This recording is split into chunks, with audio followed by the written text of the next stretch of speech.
说到这些独立刊物，大家可能就会好奇了，说我们在哪里可以购买到呢？首先就是某宝上链接。那另外一个非常重要的存在就是独立书店。那所谓独立书店，又跟那些我们所认知的大型的连锁的书店，它肯定是有区别的。他们对选书这一块是有个人的一些喜好和表达。像我们之前有提到过纽约的那个书，其实他们是接受 submission， 如果说出版人觉得说这个东西很符合我们的选书标准，然后他就可以帮你放在那边寄书。我可能想要列举一些我曾经去过的独立书店。香蕉鱼书店，它是在本土做的比较早的一家做独立出版的这样的一个机构，包括他们做 Riso 印刷，像我们刚才说到这些 Zine 啊，这些独立的刊物啊，这些插画师或者艺术家他们自己想要表达的一些内容的时候，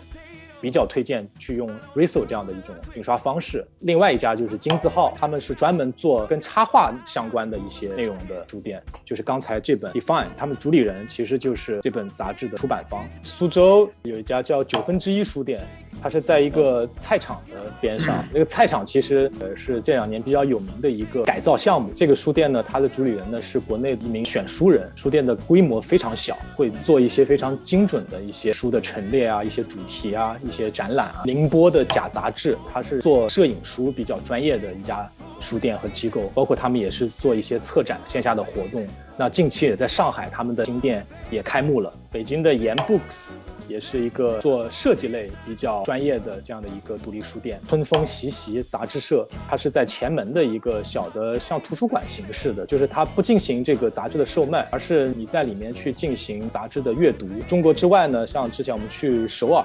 有一个书店叫做 The Reference， 一共有几层，在楼下他们是有个展厅，也是做一些非常先锋实验性的展览。当时我在里面购买了一本就是摄影书，是日本的一个摄影师的一本小册子。当时去东京有一个叫 Shibuya Publishing Booksellers， 在涩谷这么繁华的街道，穿越了很多的居酒屋喧闹的街巷的尽头，突然出现一家这样的一个小的书店，不定期的做一些独立的展览，很有氛围，很有意思。美国的纽约，我们当时还去了一家叫做 Master Books， 这家书店也是卖一些独立刊物杂志的，在东村 East Village 那附近，就是很有文化气息的一个区域。但比较可惜的一点就是说，美国有挺多不错的独立书店都相继倒闭关门了，总比我去的时候赶上摸马装修好。我真的是太惨了，而且我去那个时候 NBA 也是休赛期，啥都没有。你去墨西哥城，当时去到那个区域呢，它是叫做罗马区，当年就是奥斯卡的获奖的电影就拍的那个区域，它是墨西哥城的一个文化的中心吧。然后我们当时在里面就逛到了一家独立小书店。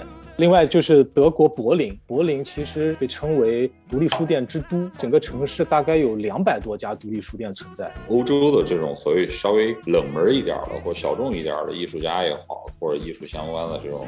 事件，多数会发生在柏林。而且德国民众好像对这种比较激进的这种意见接受度要高一些。相对比之下，我就觉得澳洲这方面，特别是悉尼啊，之前有逛过的几家书店也相继倒闭了。但比较欣喜的是，也有新的再出来。就比方说有一家店叫 Between Lines， 它是在 Newtown 的一家小的独立书店，也是德国的主理人，然后他们就做的一些就是从德国来的现代的设计品，一些小的家具，然后包括他们有很多独立的刊物杂志，然后定期也会做一些小的展览。你要购买这样的一些杂志。还有一个就是艺术书展，艺术书展在世界上其实有很多地方已经做得比较成熟，像纽约的艺术书展、东京的艺术书展，包括像墨尔本的艺术书展。这2年开始在中国大大小小的艺术书展如雨后春笋般冒出来，像 ABC 他们在北京和上海每年都会定期做书展， Unfold 在上海做的一个艺术书展。这2个都是目前来说在国内比较响当当的牌子。我们也是在书展上认识了很多摊主，无论是出版机构啊、书店啊、中间商啊、艺术家啊。有一个很直观的体验，就是你基本上这2年你到这些顶尖的艺术书展上，你的东西基本上你带多少就卖多少。这种所谓小众也好，独立刊物也好，困扰最大的一个问题就是如何实现盈利，如何能生存下去。我是觉得如果它能良性的发展下去，首先你一定要保证你输出的内容是精良的，其二就是你怎么样真的去有一个好的商业行为把它给维持下去，你不可能说全靠热情来投入。